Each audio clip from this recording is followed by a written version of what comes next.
Hey, this is Hans from Dakota Angler and Outfitter. In this video we're going to do a French or Spanish style tungsten jig. We've got a jig hook in the vise with the appropriate size tungsten bead. In this video I'm doing a size 16 with a 2.5 millimeter bead. You can make this bigger, all the way up to a size 12, but I've been using a lot of the 14s and 16s in this pattern. I'm going to use 14-aught veevus thread.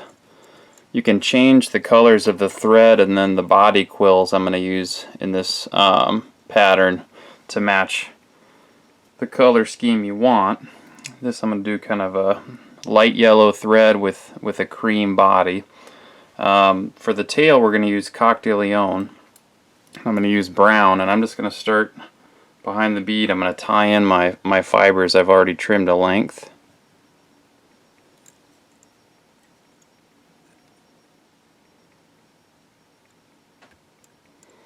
Just take those back just to where the bend starts.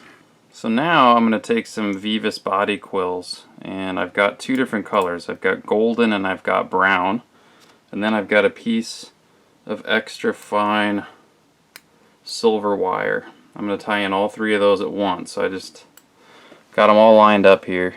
So two colors of body quills, a dark and a light, and an extra small silver wire. Now I'm just going to pull them so that they're about even with the back of the bead. Then I'm going to make tight wraps, covering up the material all the way up to the bead.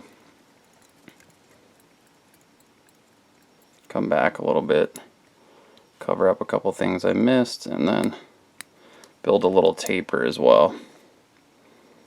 You don't need much here. Just kind of taper it from the midpoint to the bead just slightly. Okay. Still got a couple little fibers there I missed. I'll trim those out. And now we'll take our two colors of body quills.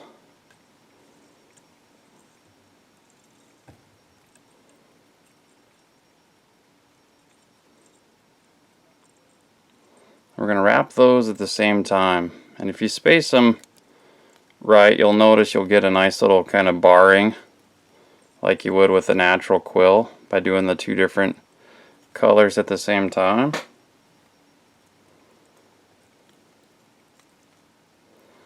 We'll tie those off behind the bead.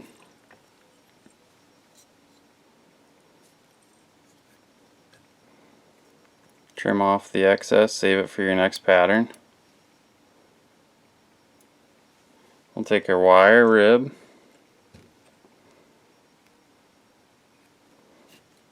just going to follow the ribbing of the body quill pattern.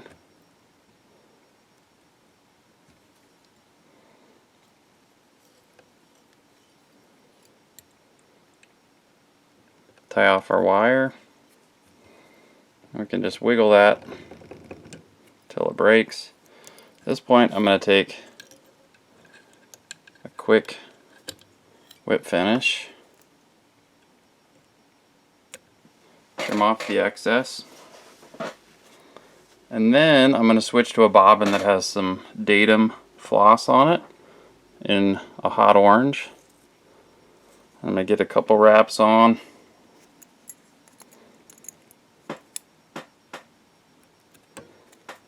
Trim out my extra. Should have did that a little cleaner, but there we go. And just make a small little hot spot. You don't need much.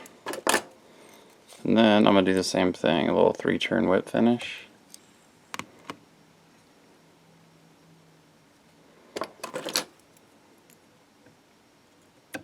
Trim out my excess. Now we'll finish the fly with a hard kind of finish coat, and you have a couple options. You can do a very thin resin like UV resin, or if you're in a hurry and you're tying guide flies like I am, we'll just take a little Loctite brush on super glue.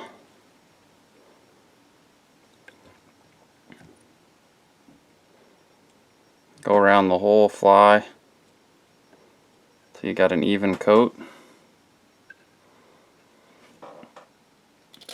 And that's it. With a super glue coat, just let it set for just a second, or the other thing, I'll take a spare spool of thread that I've got laying around and I'll stick the point in there, let it dry on the spool. That's a really simple pattern, but being as thin and having that nice hard coat on it, they sink really fast and get right down, and that kind of combination of getting to the bottom quickly as well as having that nice little hot spot and slim profile, it starts to fool the fish as they get a little bit pickier mid to late summer and the water clarity improves. So definitely tie some of these up, mess around with different colors, olives, tans, you name it. For us, these kind of cream and then a light olive version really seem to work very well. I'm Hans from Dakota Angler and Outfitter. Thanks for watching.